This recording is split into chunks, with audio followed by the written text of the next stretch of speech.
Te alabo, Padre, Señor del cielo y de la tierra, porque revelaste los misterios del reino a los pequeños. ¡Aleluya!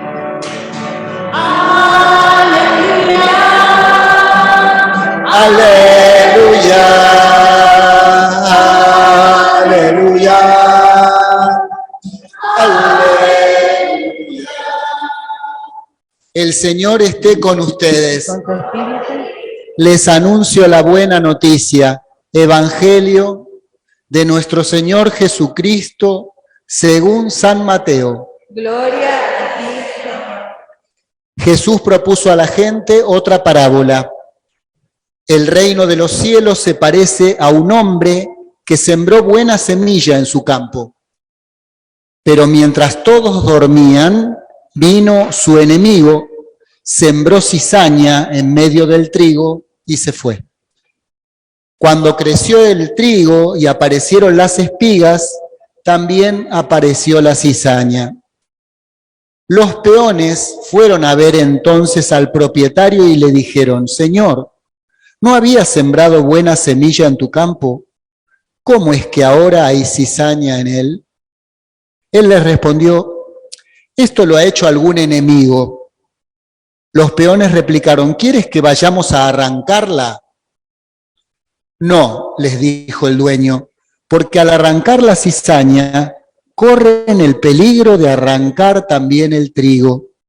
Dejen que crezcan juntos hasta la cosecha.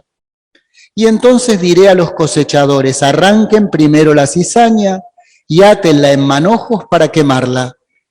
Y luego recojan el trigo en mi granero. También les propuso otra parábola. El reino de los cielos se parece a un grano de mostaza que un hombre sembró en su campo. En realidad, esta es la más pequeña de las semillas, pero cuando crece es la más grande de las hortalizas y se convierte en un arbusto, de tal manera que los pájaros del cielo van a cobijarse en sus ramas. Después les dijo esta otra parábola. El reino de los cielos se parece a un poco de levadura que una mujer mezcla con gran cantidad de harina hasta que fermenta toda la masa. Todo esto lo decía Jesús a la muchedumbre por medio de parábolas, y no les hablaba sin ellas, para que se cumpliera lo anunciado por el profeta. Hablaré en parábolas, anunciaré cosas que estaban ocultas desde la creación del mundo. Palabra del Señor. Gloria a ti, Señor Jesús. Aleluya. Aleluya. Aleluya. Aleluya. Podemos sentarnos.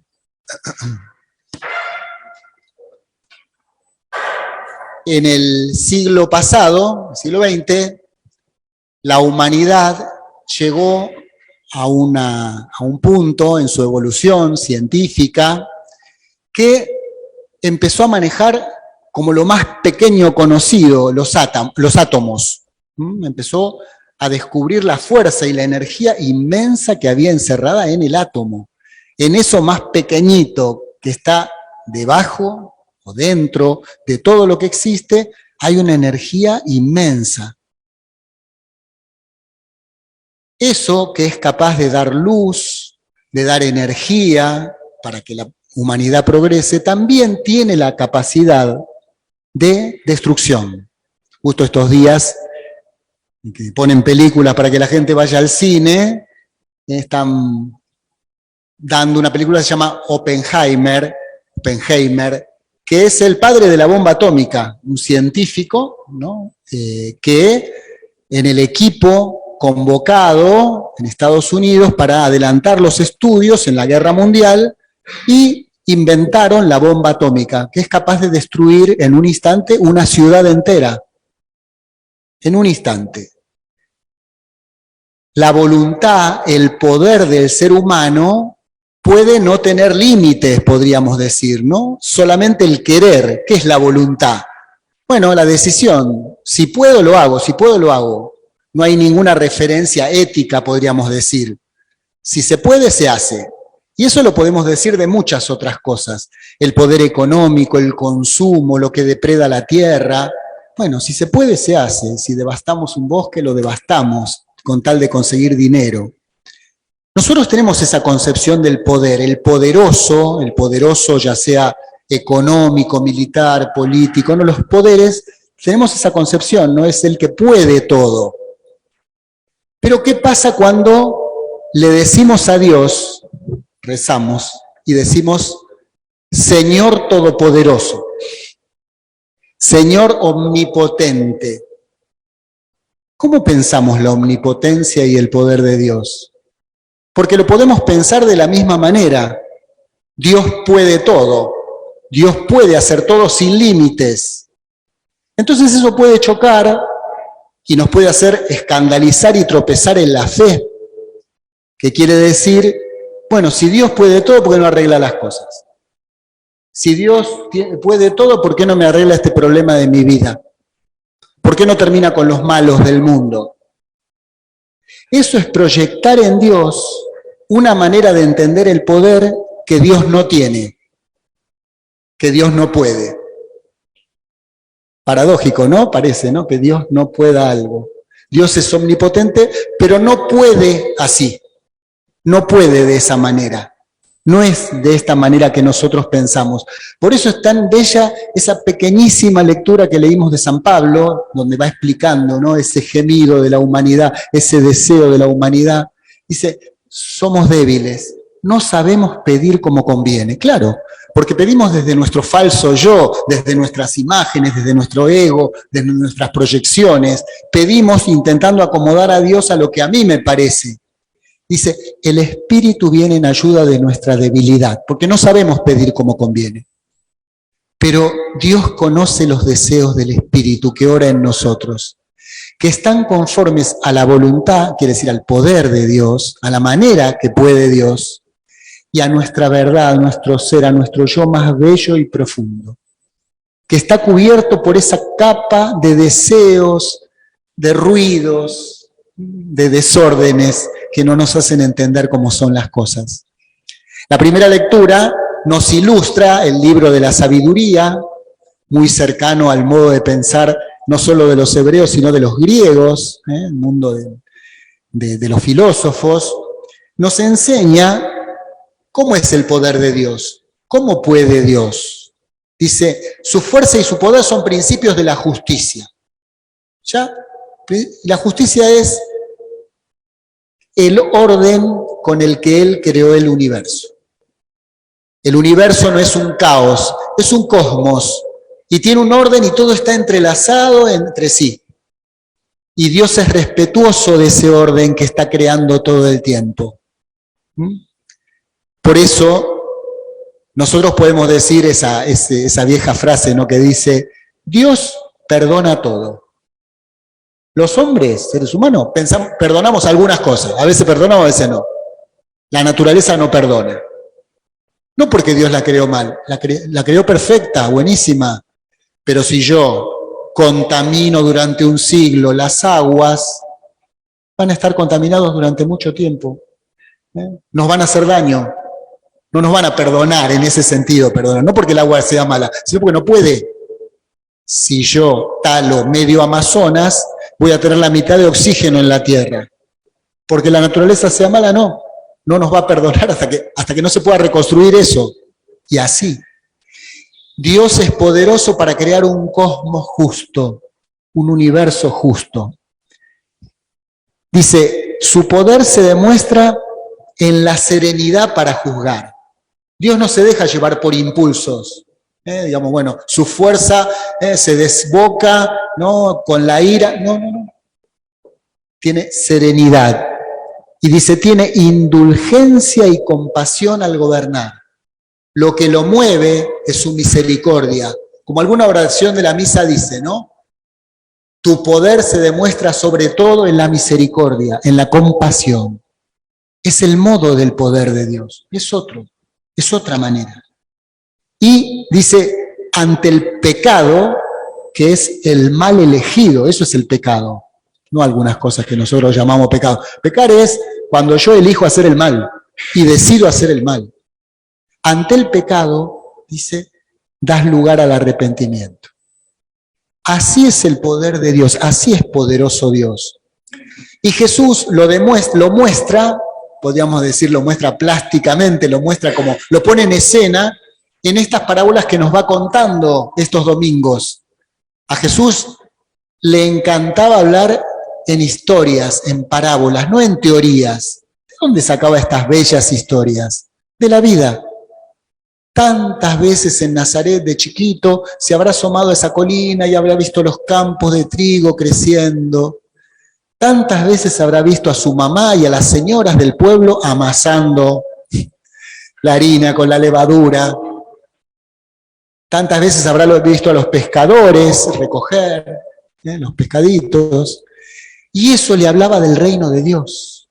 Eso le hablaba a Jesús de cómo Dios iba actuando en la historia, no cómo nos imaginamos, sino cómo está actuando, cómo usa su poder.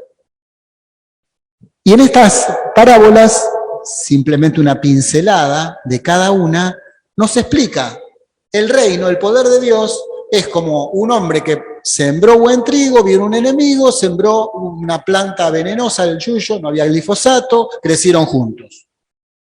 ¿Y qué hacemos? ¿Los sacamos? Y el dueño dice, no, dejen que crezcan juntos. En la historia, en la vida, el buen trigo hermoso, la bondad sembrada por Dios, crece con cosas malas, con malas hierbas. Crecen juntos, pero la infinita paciencia de Dios es no arrancarlos del todo, porque podés arrancar el trigo. Esa es una manera de mirar las cosas. ¿Por qué hay tantos males en el mundo?